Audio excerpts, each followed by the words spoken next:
अस्सलामुअलैकुम students.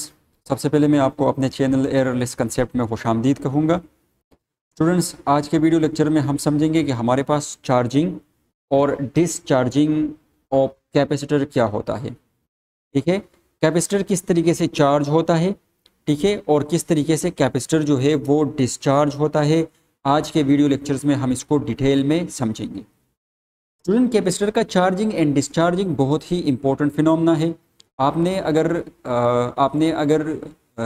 Car car के window के बाहर जो आपके पास वॉइल शील्ड वेपर लगे हुए होते हैं, जिससे हम बारिश में पानी हटाते हैं, देखे होंगे, तो वो भी charging and discharging of capacitor पर काम करते हैं। इसके अलावा ट्रैफिक सिग्नल जो आपके पास होंगे वो भी charging and discharging of capacitor पर काम करते हैं। ठीक है, और मोबाइल या आपके पास जो पुराने ज़माने में जो कैमराज होते थे, ठीक है, और उस कैमराज में फ्लैश लाइट जो होती थी, तो वो फ्लैश लाइट भी charging and discharging of capacitor के फिनोमेना पर ही काम करते थे।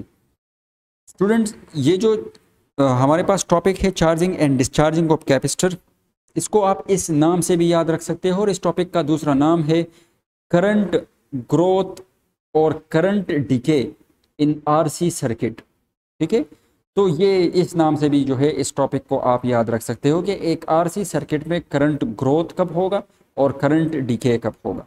बहरहाल, charging and discharging of capacitor को स्टार्ट कर लेते हैं और इसको समझने की हम कोशिश करेंगे। इसके लिए सबसे पहले आपने कंसीडर करना होगा कि एक रेजिस्टर है आपके पास और एक आपके पास क्या है, कैपेसिटर है। ठीक है, एक रेजिस्टर है और एक कैपेसिटर है, और ये दोनों जो है ये सीरीज में अटैच है। ये दोनों कैसे अटैच है? दोनों सीरीज में अटैच है। ठीक है, तो let us consider a resistor of resistance R and a capacitor of capacitance C।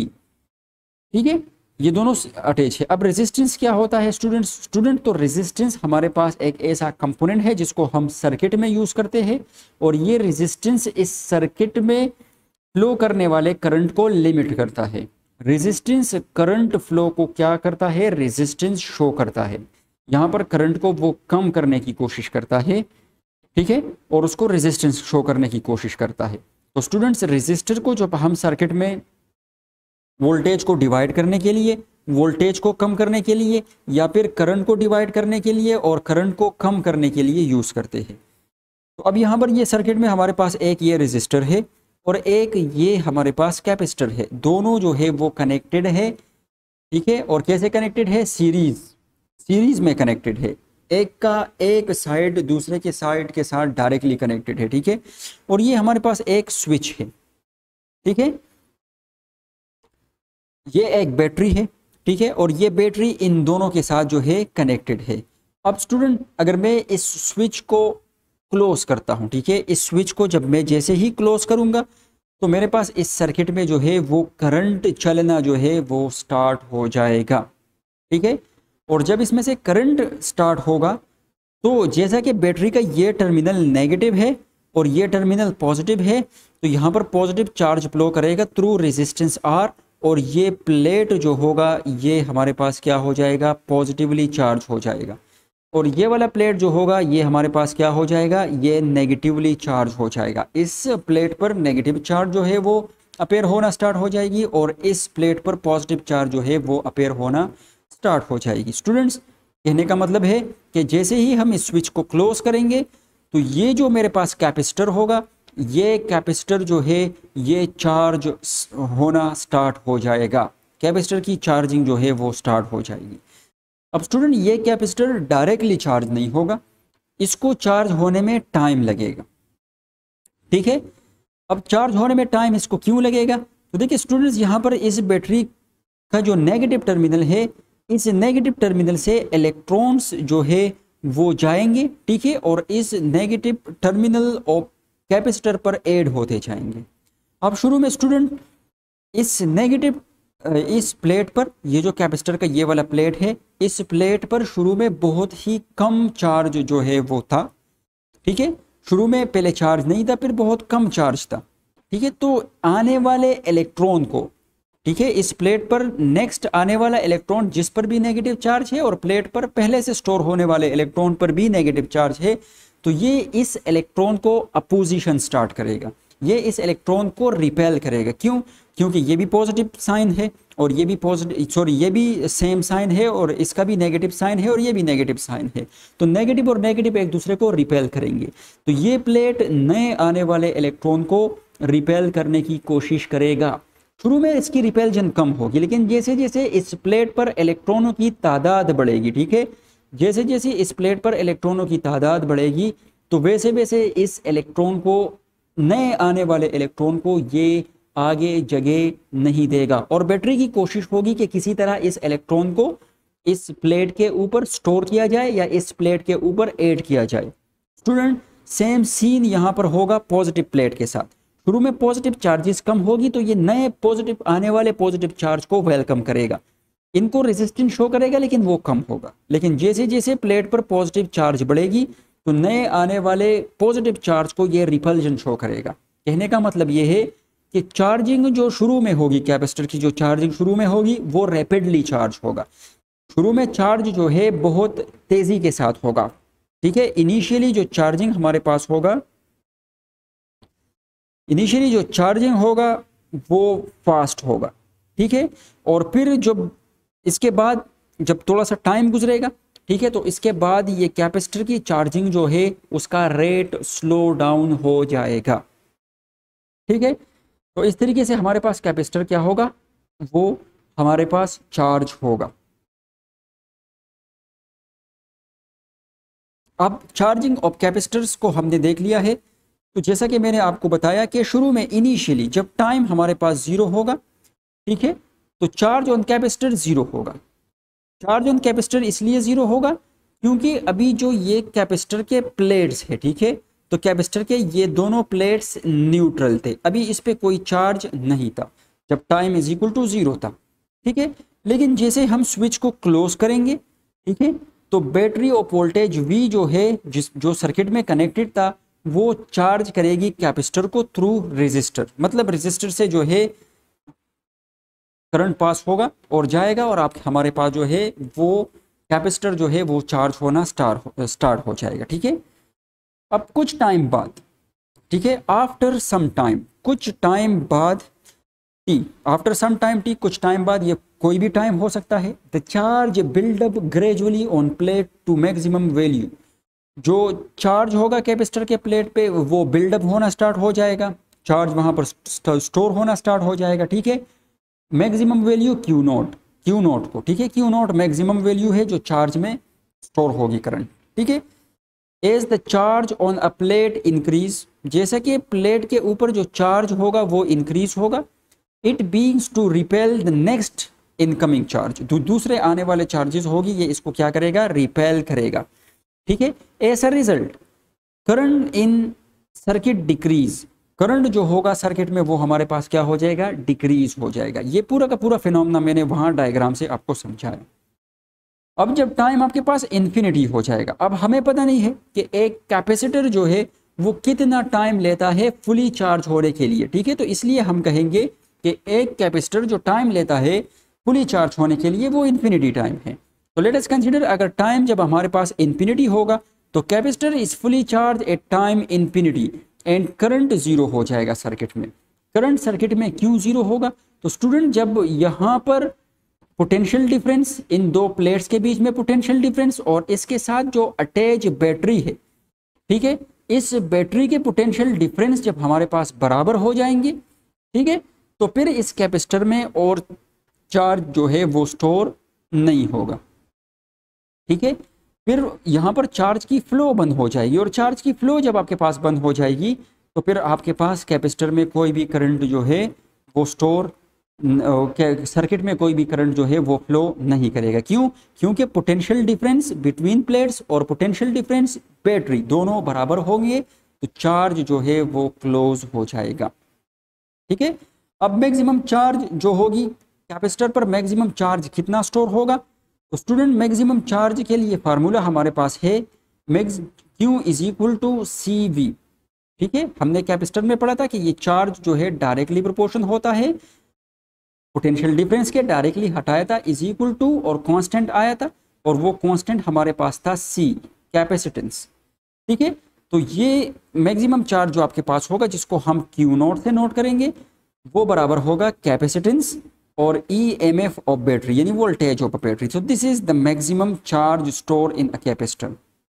अब स्टूडेंट्स अगर मैं इस सर्किट को, जो सर्किट हमारे पास था जिसमें से ये रेजिस्टर था, ये कैपेसिटेंस था, ठीक है, और यहाँ पर एक बैटरी लगी हुई थी, एक पॉजिटिव टर्मिनल और एक नेगेटिव टर्मिनल, और इसमें से एक स्विच था, ठीक है। चलिए स्विच मैंने यहाँ बनाया, उस डायग्राम में यहाँ पर मैं कहीं पर भी स्विच बना सकता हूँ, एक स्विच था, ठीक है। ये रेजिस्टर है और ये कैपेसिटेंस है। स्टूडेंट अगर इस सर्किट को हम बाय यूजिंग किरचॉफ लॉ इसको सॉल्व करेंगे तो हमारे पास इस सर्किट की इक्वेशन आ जाएगी, और इस सर्किट की जो चार्जिंग इक्वेशन होगी वो हमें ये बताएगी कि ये कैपेसिटर जो चार्ज होगा, ठीक है, तो ये चार्जिंग किन किन चीज़ों पे डिपेंड करेगा, और उस इक्वेशन से इस कैपेसिटर की चार्जिंग जो है हम मालूम कर सकेंगे, ठीक है।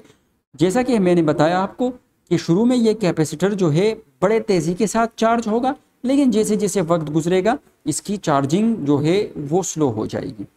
तो जो ये इक्वेशन आएगा, चार्जिंग इक्वेशन, इस सर्किट को सॉल्व करेंगे तो उसमें से टाइम का फैक्टर भी होगा, क्योंकि इस कैपेसिटर का जो ये चार्जिंग है ये टाइम पर भी डिपेंड करता है। तो चलिए चार्जिंग इक्वेशन ऑफ कैपेसिटर को जरा समझते हैं। Capacitor is not uniformly charge, जाहिर सी बात है कैपेसिटर यूनिफॉर्मली चार्ज नहीं होगा विद पैसेज ऑफ टाइम, ठीक है। इनिशियली इट चार्ज रैपिडली, शुरू में ये बड़ा रैपिडली चार्ज होगा, but after some time process become slow down, ये प्रोसेस स्लो डाउन हो जाएगी, सही है। क्यों? Due to potential difference between plate of a capacitor, क्योंकि पोटेंशियल डिफरेंस जो है in plate of a capacitor, इस कैपेसिटर के प्लेट्स के बीच में पोटेंशियल डिफरेंस क्रिएट होगा, और repulsion of electron for repulsion of charges for upcoming charges increase हो जाएगा, ठीक है। मीन इसका मतलब क्या हुआ? इसका मतलब ये हुआ कि कैपेसिटर चार्ज एक्सपोनेंशियली, कैपेसिटर जो चार्ज होगा वो यूनिफॉर्मली चार्ज नहीं होगा बल्कि एक्सपोनेंटली चार्ज होगा। अकॉर्डिंग टू इक्वेशन, अगर इस सर्किट को हम किरचॉफ लॉ की मदद से जो है सॉल्व करें तो हमारे पास जो रिजल्टेंट इक्वेशन आता है इस सर्किट के लिए वो इक्वेशन हमारे पास ये है, Q is equal to Q naught 1 minus e की पावर -1 और RC, और यहाँ पर T। जरा समझते हैं कि इनमें ये चीज़ें क्या है। क्यों यहाँ पर जो हमारे पास है तो ये चार्ज जो स्टोर होगा कैपेसिटर में, क्यू नॉट जो हमारे पास यहाँ पर है तो ये मैक्सिमम चार्ज जितना स्टोर हो सकता है किसी कैपेसिटर में। 1 यहाँ पर न्यूमेरिकल वैल्यू है, E एक्सपोनेंट है 1, और RC, R यहाँ पर हमारे पास क्या है? रेजिस्टेंस है, और C हमारे पास कैपेसिटेंस है, और ये T जो हमारे पास है ये टाइम है। बाय यूजिंग दिस इक्वेशन, अगर इस इक्वेशन को मैं फ्लोट करूं, देखिए यहाँ पर हम क्या करेंगे, T की वैल्यू पुट करेंगे और यहाँ पर Q की वैल्यू हमारे पास आती जाएगी, ठीक है, कि इतने टाइम में कैपेसिटर इतना चार्ज हो चुका है। तो अगर मैं इस इक्वेशन को फ्लोट करूंगा, ग्राफ बनाऊंगा, तो किसके बीच में ग्राफ बनाऊंगा? Q के बीच में और T के बीच में ग्राफ बनाऊंगा, ठीक है। तो इनके बीच में जो ग्राफ होगा वो कुछ यूं बनेगा। आप देख सकते हो कि जैसे जैसे टाइम गुजर रहा है, ठीक है, वैसे वैसे चार्ज जो स्टोर हो रहा है कैपेसिटर में वो यूनिफॉर्मली स्टोर नहीं हो रहा। अगर यूनिफॉर्मली स्टोर होते तो फिर ये हमारे पास एक स्ट्रेट लाइन होती, ठीक है, इस तरीके से एक स्ट्रेट लाइन होती। लेकिन आप यहाँ पर देख सकते हो स्टूडेंट कि ये एक स्ट्रेट लाइन नहीं है बल्कि एक एक्सपोनेंशियल लाइन है, ठीक है। और शुरू में आप देख रहे हो कि बड़ा रैपिडली यहाँ पर जो है बड़ा रैपिडली चार्ज हो रहा है, लेकिन जैसे टाइम गुजर रहा है तो फिर आपके पास चार्जिंग जो है वो स्लो हो जाती है, ठीक है, चार्ज स्टोर जो है वो स्लो हो रहा है। तो अब स्टूडेंट ये जो मेरे पास इक्वेशन आया है इस इक्वेशन को ज़रा हम स्टडी करेंगे, और इस इक्वेशन में हम मुख्तलिफ वैल्यू पुट करेंगे और देखेंगे कि हमारे पास क्या रिजल्ट आता है। स्टूडेंट जब टाइम हमारे पास 0 था, ठीक है, तो जो ये इक्वेशन है Q is equal to Q naught 1 minus E1 और RC, और यहाँ पर T जो है।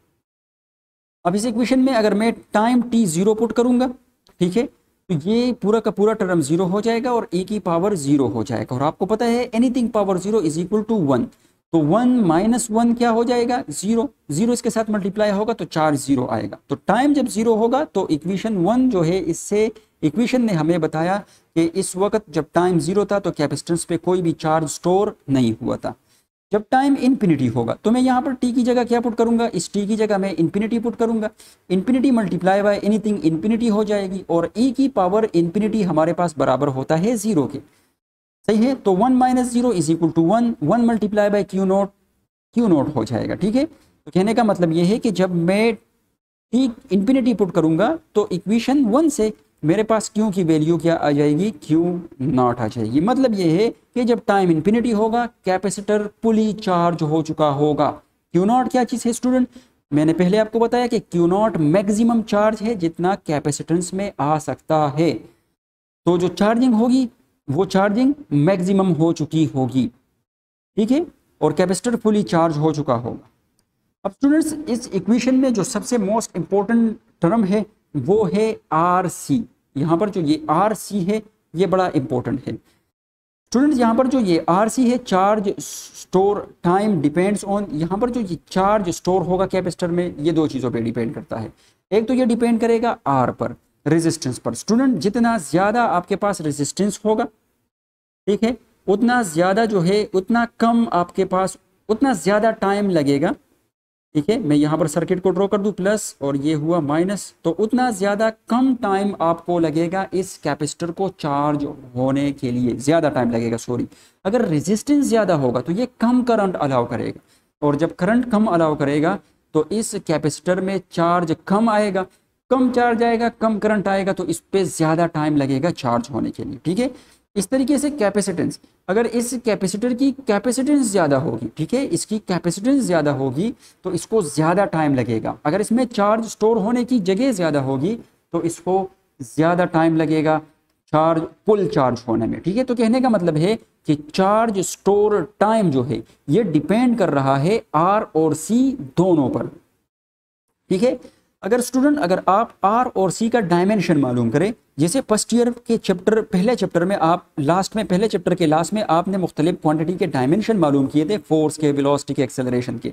अगर आप आर की डायमेंशन पुट कर दे ओ हमला से और कैपेसिटेंस की डायमेंशन पुट कर दे और दोनों को मल्टीप्लाई कर दे, तो आप ये पाएंगे कि इनका डायमेंशन जो है वो टाइम के डायमेंशन के बराबर आएगा। कहने का मतलब ये है कि इस आर सी का नेचर जो होगा वो हमारे पास टाइम के नेचर के बराबर होगा, और इसी को, यही वजह है कि इसका जो डायमेंशन है वो टाइम के बराबर है, तो यही वजह है इसको हम कहते हैं टाइम कांस्टेंट, और इसको डिनोट हम करते हैं इस टी से, थोड़ा सा टेढ़ा करके टी लिखिए और इसके साथ सी मतलब टाइम कांस्टेंट, और ये बराबर है आर सी के। अब स्टूडेंट सवाल ये पैदा होता है कि अगर इस इक्वेशन में इस टी की जगह में टाइम कांस्टेंट पुट कर दूं, आर सी पुट कर दूं जो कि टाइम है, ठीक है, इसको डिफाइन कैसे करेंगे आगे जाके हम डिफाइन करेंगे। ठीक है, तो अगर मैं इसको, इसमें टाइम कांस्टेंट पुट कर दूं, अगर टाइम हमारे पास टाइम कांस्टेंट के बराबर होगा तो फिर कितना चार्ज स्टोर हो चुका होगा। जैसे कि जब टाइम जीरो था तो चार्ज जीरो था, जब टाइम इन्फिनिटी था तो फुल चार्ज हुआ था। अब जब टाइम कांस्टेंट के बराबर होगा तो चार्ज कितना हो चुका होगा। तो चलिए जरा इसको देख लेते हैं। तो फ्रॉम इक्वेशन 1, तो यहाँ पर टाइम की जगह हमने क्या पुट की, आर सी, और स्टूडेंट ये आर सी इस नीचे डिनोमिनेटर वाले आर सी के साथ क्या हो जाएगा, कैंसल आउट हो जाएगा। ठीक है, तो मेरे पास क्या बचेगा, 1 e की पावर 1। ठीक है, और यहाँ पर माइनस साइन भी है। ठीक है, तो यहाँ पर -1 e की पावर -1 बचेगा, और आपको पता है कि e की पावर -1 जो है वो किसके बराबर होता है, वो बराबर होता है 0.368 के बराबर होता है। जब 1 से आप इसको माइनस करेंगे तो आपके पास ये आ जाएगा 0.632 क्यू नॉट। स्टूडेंट इस इक्वेशन का मतलब क्या है, बड़ा इंपॉर्टेंट है। अगर हम टाइम को टाइम कांस्टेंट के बराबर पुट कर देंगे, ठीक है, तो फिर जो चार्जिंग हमारे पास होगी तो कैपेसिटर उस टाइम तक कितना चार्ज हो चुका होगा, 0.632 time of Q not. Maximum charge के इतने टाइम जो है वो चार्ज को स्टोर कर चुका होगा। स्टूडेंट इसको परसेंटेज में समझना बड़ा आसान है। अगर मैं इसको परसेंटेज में कन्वर्ट करूंगा तो इसको 100 से डिवाइड कर दूंगा तो ये हो जाएगा 63.2%। तो अब स्टूडेंट टाइम कांस्टेंट क्या होता है, तो याद रखें टाइम कांस्टेंट हमारे पास वो टाइम होता है, क्या चीज, टाइम। ठीक है, टाइम कांस्टेंट हमारे पास वो टाइम होता है जिस टाइम में एक कैपेसिटर 63% चार्ज हो जाए। ठीक है, तो उसको, उस टाइम को, उस मैग्नीट्यूड ऑफ टाइम को, उस अमाउंट ऑफ टाइम को हम क्या कहेंगे, टाइम कांस्टेंट। दोबारा सुने स्टूडेंट, वो टाइम जिस टाइम में एक कैपेसिटर जो है वो 63% चार्ज हो जाए, मैक्सिमम चार्ज के जितना उसमें आ सकता है उसका 63% चार्ज हो जाए, तो उस टाइम को हम कहेंगे टाइम कांस्टेंट। 63% या फिर आप कह सकते हो 0.023 टाइम्स। ठीक है, तो टाइम कांस्टेंट की डेफिनेशन यहां से हम कर सकते हैं दो तरीकों से। एक हम ये कर सकते हैं कि the time during which the capacitor charge to 63.2% of its maximum value is called time constant। और दूसरा हम इसको इस तरीके से डिफाइन कर सकते हैं कि the time required by a capacitor to deposit 0.6358 times to the equilibrium charges। जितनी इक्विलिब्रियम चार्जेस है मेरे पास, इसको इक्विलिब्रियम चार्जेस भी कहते हैं और मैक्सिमम चार्जेस भी कहते हैं। जाहिर सी बात है मैक्सिमम चार्ज कब होगा, जब चार्ज इक्विलिब्रियम हो जाएगा। बैटरी में और कैपेसिटर में चार्ज की मिकदार जब बराबर हो जाएगी तो पोटेंशियल डिफरेंस बराबर होगा। पोटेंशियल डिफरेंस बराबर होगा तो चार्ज और फ्लो नहीं करेगा, इसका मतलब होगा कि कैपेसिटर फुली चार्ज हुआ है। ठीक है, तो इसको इक्विलिब्रियम चार्ज भी कहा जाता है। अगर चार्जिंग इक्विलिब्रियम चार्ज के 0.632 टाइम हो जाए तो हम कहेंगे कि ये जो दौरानिया होगा जितना टाइम लेगा, इस टाइम को हम क्या कहेंगे, टाइम कांस्टेंट कहेंगे। तो ये टाइम कांस्टेंट की दो डेफिनेशन हमारे पास हो गई है। अब ग्राफिकली हम इसको कैसे ड्रॉ करेंगे, तो मैंने स्टूडेंट्स आपको पहले बताया था, अगर मैं इस इक्वेशन को, चार्जिंग इक्वेशन को ड्रॉ करूंगा तो मेरे पास ये इस तरीके से ड्रॉ होगा। ठीक है, एक्सपोनेंशियली ड्रॉ होगा। अब स्टूडेंट ये पॉइंट जो हमारे पास है, ये पॉइंट है मैक्सिमम चार्ज वाला पॉइंट, मतलब यहां तक आपके पास मैक्सिमम चार्ज हो जाएगा, और ये है जीरो चार्ज। तो इसके बीच में ये जो पॉइंट होगा ये 50% चार्ज वाला पॉइंट होगा, जाहिर सी बात है। और इससे थोड़ा सा ऊपर यहाँ पर 63.2% वाला चार्ज जो है पॉइंट एग्जिस्ट करेगा। अब स्टूडेंट अगर मैं इस पॉइंट को मिलाऊं इस ग्राफ पे, तो ये इस पर्पल ग्राफ में यहाँ पर आएगा, और इसको नीचे में ले आऊं तो नीचे यहाँ पर ये होगा। स्टूडेंट्स ये वो टाइम होगा यहाँ से लेकर यहाँ तक, सही है, जो इस कैपेसिटर को 63% चार्ज होने के लिए चाहिए होगा। ठीक है, और इस टाइम को हम क्या कहेंगे, टाइम कांस्टेंट। ये T1 हुआ। ये ग्राफ जो है ये एक कैपेसिटर के लिए है। अब लेट सपोज मैं दूसरा कैपेसिटर ले लेता हूं और उस कैपेसिटर का ग्राफ मेरे पास ये बना। ठीक है, ये ग्रीन कलर का ग्राफ जो है मेरे पास बना। अब इस कैपेसिटर के लिए टाइम कांस्टेंट कितना होगा, तो इस टाइम 63.2% को आगे बढ़ाए तो यहां पर पहुंचेगा, और इसको नीचे ले आए तो ये यहां पर आ जाएगा।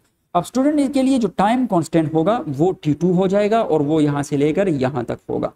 ठीक है, मतलब यह है कि दूसरे ग्राफ के लिए टाइम कांस्टेंट ज्यादा होगा, पहले ग्राफ के लिए टाइम कांस्टेंट कम होगा।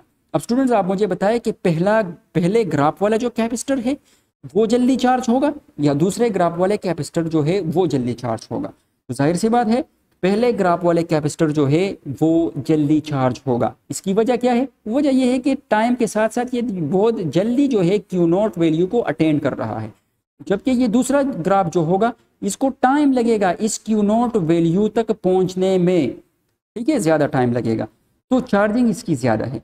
इसकी RC की वैल्यू क्या है, RC की वैल्यू हमारे पास स्मॉल है। ठीक है, RC की वैल्यू स्मॉल है। ठीक है, स्मॉल RC वैल्यू है, और चार्जिंग जो है वो हमारे पास क्या है, फास्ट है, जल्दी चार्ज हो रहा है।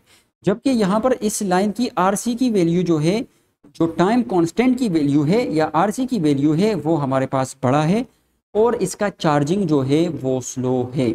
ठीक है, तो इसका मतलब ये हुआ, कंक्लूजन इसका ये हुआ कि reach sooner to maximum value. ये इसका कंक्लूजन ये हुआ कि जिस कैपेसिटर की RC की वैल्यू या फिर टाइम कांस्टेंट की वैल्यू स्मॉल होगी वो जल्दी चार्ज होगा।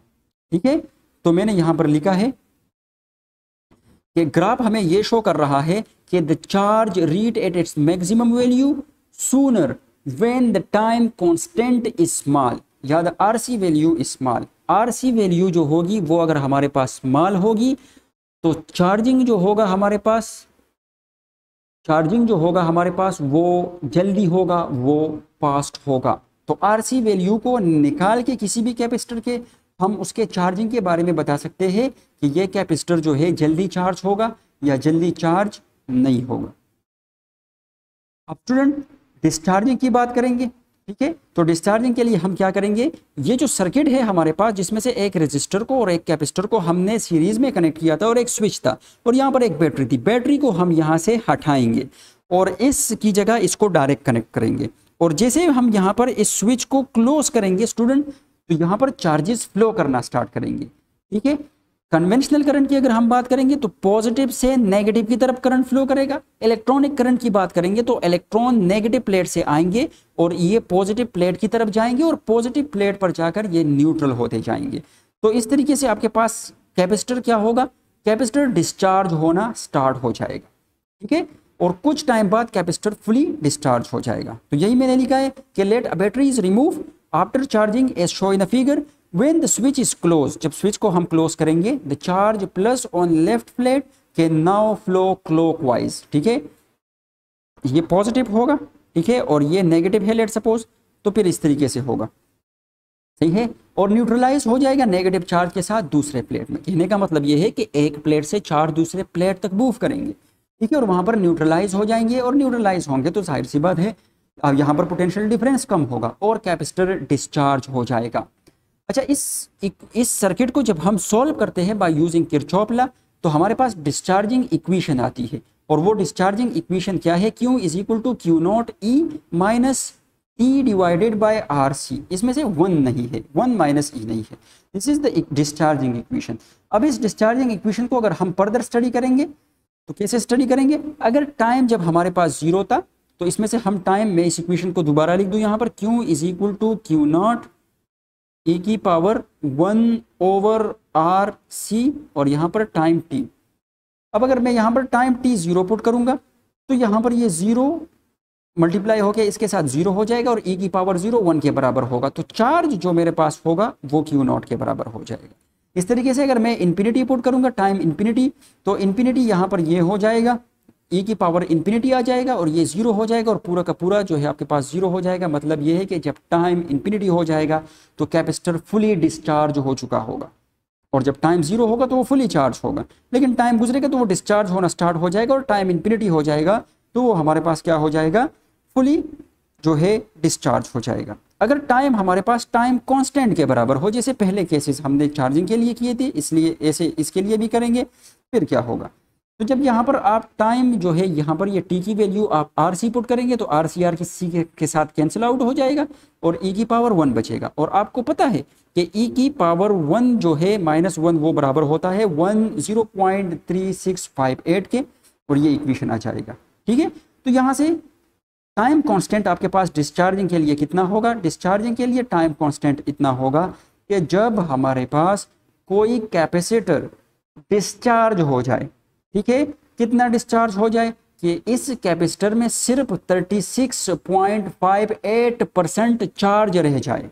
ठीक है, बात आई समझ में, इतना चार्ज रह जाए तो ये जितना टाइम लेगा कैपेसिटर इतना डिस्चार्ज होने के लिए, कितना डिस्चार्ज होने के लिए 63.2 डिस्चार्ज होने के लिए जितना टाइम लेगा तो वो हमारे पास क्या होगी, वो हमारे पास टाइम कांस्टेंट की वैल्यू होगी। ठीक है, यहाँ पर इसका इस इक्वेशन का मतलब है कि इतना चार्ज कैपेसिटर में रह जाए, टोटल चार्ज के इतना टाइम रह जाए, इतना % रह जाए, बकाया डिस्चार्ज हो जाए। और बकाया कितना डिस्चार्ज होगा, जाहिर सी बात है 100 से आप इसको माइनस कर दे तो आपके पास 63.2 बचेगा। अगर 63.2% डिस्चार्ज हो जाए तो ये जितना टाइम लेगा वो उतना हमारे पास, उसको हम क्या कहेंगे, टाइम कांस्टेंट कहेंगे। अगर मैं इसका ग्राफ बनाऊं, ठीक है, तो ग्राफिकली अब डिस्चार्जिंग है तो आप देख सकते हो कि ये लाइन हमारे पास एक्सपोनेंशियली डिस्चार्ज होगी, नीचे आएगी। ठीक है, तो यहाँ पर अगर मैं ये डिस्चार्जिंग की वैल्यू मालूम करूँ, ठीक है, जो टाइम कांस्टेंट है तो टाइम कांस्टेंट कितना होगा, डिस्चार्ज 36.58, लेट सपोज ये वो वैल्यू है। तो आप देख रहे हो कि इसके लिए T1 यहाँ आ जाएगा और इसके लिए T2 यहाँ पर आ जाएगा। ठीक है, तो कंक्लूजन ये निकला कि आप देखिए कि इस इक्वेशन के लिए ये जो पहला आपके पास ग्राफ बना है ये एक कैपेसिटर के लिए है और ये दूसरे कैपेसिटर के लिए है। अब इसमें से कौन सा कैपेसिटर जल्दी डिस्चार्ज होगा, तो देखिए ये जो पर्पल कलर की लाइन है, जो पर्पल कलर का ग्राफ है, ये जल्दी डिस्चार्ज होगा। ठीक है, रैपिडली डिस्चार्ज होगा। तो मैं लिख सकता हूँ रैपिडली डिस्चार्ज। ठीक है, तो ये रैपिडली डिस्चार्ज होगा और ये दूसरा क्या होगा, स्लोली डिस्चार्ज होगा। ठीक है, और इसके लिए अगर आप टाइम कांस्टेंट की वैल्यू देखेंगे तो टाइम कांस्टेंट की वैल्यू कम है। ठीक है, तो जो रैपिडली डिस्चार्ज हो रहा है इसके लिए स्मॉल आरसी वैल्यू है या स्मॉल टाइम कांस्टेंट की वैल्यू है। ठीक है, कहने का मतलब ये है कि आपके पास जो आरसी है टाइम कांस्टेंट वैल्यू स्मॉल होगा तो कैपेसिटर आपके पास सूनर चार्ज भी होगा और सूनर डिस्चार्ज भी होगा। ठीक है, सही है। तो टाइम कांस्टेंट से हमें पता चलता है अगर किसी कैपेसिटर का टाइम कांस्टेंट कम होगा तो वो कैपेसिटर जल्दी चार्ज भी होगा और जल्दी डिस्चार्ज भी होगा। स्टूडेंट, आज के लिए इतना ही। उम्मीद करता हूँ कि आपको ये टॉपिक जो है समझ में आया होगा। मिलते हैं अगले लेक्चर में। अपना बहुत सारा ख्याल रखिएगा। अल्लाह हाफिज़।